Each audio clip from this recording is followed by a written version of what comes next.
ময়মনসিংহের গফরগাঁও পৌর বিএনপির উদ্যোগে ইফতার এবং দোয়া মাহফিলের আয়োজন করা হয়েছে। বিস্তারিত দেখুন মনিরুজ্জামানের প্রতিবেদনে।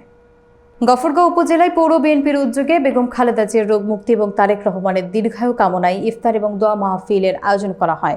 এ সময় সংক্ষিপ্ত আকারে বক্তব্য রাখেন ইফতার আয়োজন কমিটির সভাপতি গফরগাঁও উপজেলার সাবেক যুগ্ম আহ্বায়ক শাহ আব্দুল আল মামুন এবং প্রধান অতিথি হিসেবে উপস্থিত ছিলেন গফরগাঁওয়ের মাটি মানুষের নেতা AB Siddiqur Rahman.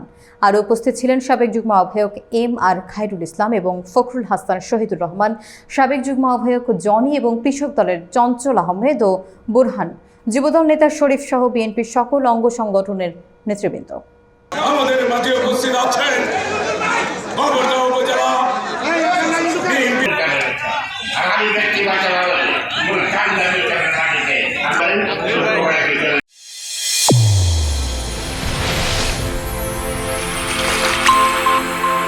Channel A1 হৃদয়ের স্পন্দন।